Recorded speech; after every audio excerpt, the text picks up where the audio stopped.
హైదరాబాద్లో జాతీయ న్యాయవాదుల సదస్సు నిర్వహించనున్నారు. మార్చి 15న గచ్చిబౌలిలోని బ్రహ్మకుమారీస్ గ్లోబల్ పీస్ ఆడిటోరియంలో జరుగుతుందని రిటైర్డ్ జస్టిస్ ఈశ్వరయ్య తెలిపారు. మానసిక శక్తిని వినియోగించడం ద్వారా న్యాయవాది వృత్తి, వ్యక్తిగత జీవితంలోనూ విజయావకాశాలను పెంచుకోవచ్చన్నారు. న్యాయ రంగంలో ఒత్తిడి, నిర్ణయాత్మక సవాళ్లు అనే అంశంపై జాతీయ న్యాయవాదుల సమావేశం ఉంటుందన్నారు. ఈ మీటింగ్కు governor Jishnu Dev Varma, supreme court, high court న్యాయమూర్తులు హాజరవుతారని తెలిపారు.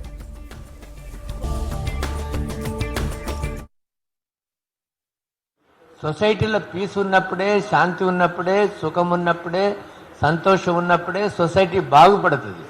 కాబట్టి ఈ యొక్క వివిధ రకాలైన అన్ని క్రిమినలైజేషన్, కమ్యూనలైజేషన్, తర్వాత చీటింగ్, ఆర్సన్, లూటింగ్ ఇవన్నీ ఎట్లా ఉన్నాయో వాటికి అంటే ఒక సమాజానికి ఒక మెసేజ్ ఇవ్వాలా, వాళ్ళతోని 24 గంటలు మెలిగేటువంటి అడ్వకేట్స్ కూడా శక్తి అంటే వాళ్ళకి మన అందరికీ తెలుసు, మన ఆలోచన విధానంతోనే ఏదైనా పని చేస్తాం.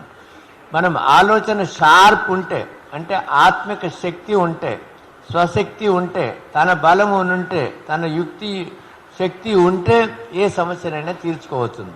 కాబట్టి అటువంటి యొక్క స్పీడీ డిస్పోజల్కి ఉపయోగపడేటువంటి ఒక టెక్నికల్ సబ్జెక్ట్ని పెట్టినాము.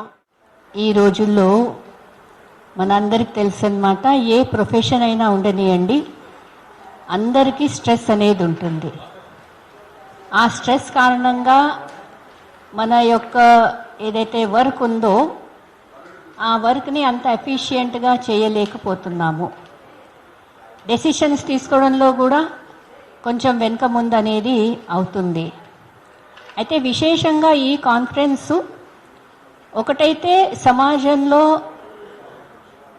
పాజిటివిటీ తీసుకురావాలని, క్రిమినలైజేషన్ ఏదైతే ఉందో అది తగ్గించాలని, థాట్ ప్రాసెసెస్లో ముఖ్యంగా పాజిటివిటీని ఎలా తీసుకురావాలి అనే విషయంపై చర్చలు ఎక్కువ ఉన్నాయి.